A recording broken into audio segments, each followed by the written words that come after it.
Question 2. We have a light, rigid rod. It is 77 centimeters long. Its top end is pivoted on a frictionless horizontal axis. Okay. The rod hangs straight down at rest with a small, massive ball attached to the bottom end.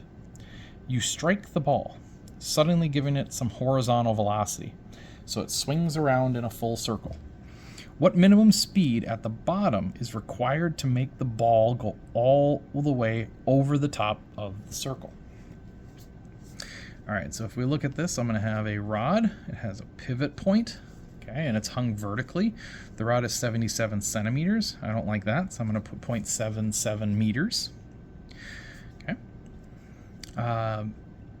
It's a frictionless horizontal axle, so we won't have to worry about any friction. The rod hangs straight down with a small, massive ball. Okay, it doesn't tell us the mass there, but what we're going to do is strike the ball.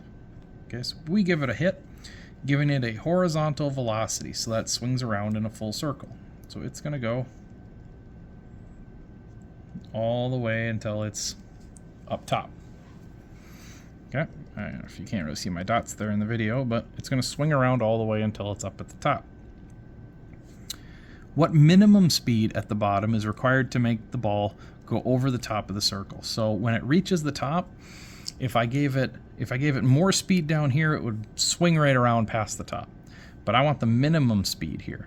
So what I'm looking for is just enough to get it to come to the top and even sit there for a second, or then fall down or fall back. It doesn't matter as long as it gets to the top.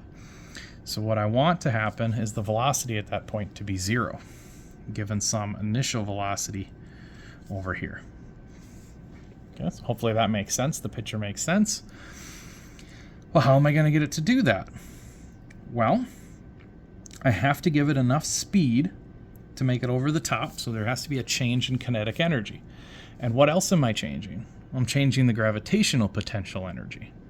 Okay, so there's no spring involved in this one, but after the initial hit, it becomes a conservation of energy. There's no friction going on. All it has is an initial velocity, which it will lose as it gains potential. Okay, so this one is a conservation of energy. EF is equal to EI. We have our 3 types. Okay, kinetic, gravitational, and spring. Kinetic, gravitational, and spring. And we'll see what we have. In the end, I want the ball to be at the very top. So I want there to be no kinetic energy, 0.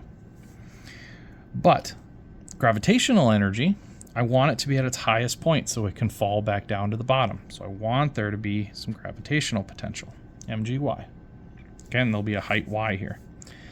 As for a spring, no spring was mentioned. There's no K factor going on. So spring, we're going to consider to be 0. In the beginning, there's going to have to be some kinetic energy because I have to give it some initial velocity in order to send it around. So they'll have a 1/2 mv squared for initial.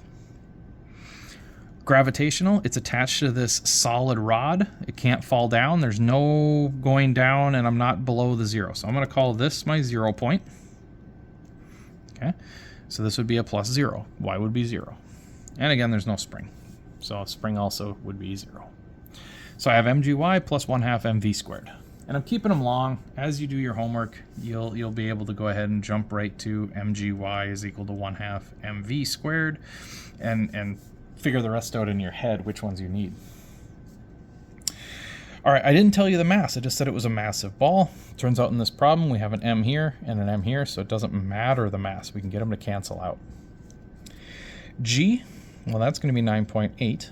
The final height, I know the final height. The final height is up here, and I know that this is a rod that's going in a circle. If the radius is 0.77, then I just multiply by 2.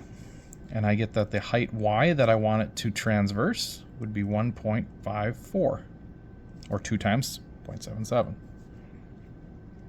We're going to set that equal to 1/2 of our initial velocity squared, because we're on the initial side. Now all we have to do is solve for the velocity. So take our 9.8, multiply it by the 1.54. You can multiply it by 2 to get rid of this half, and then take a square root of your answer. And if we do that, we get an initial velocity of 5.49399. It keeps going on. We're going to go ahead and round that up to 5.5 meters per second, which matches our answer there.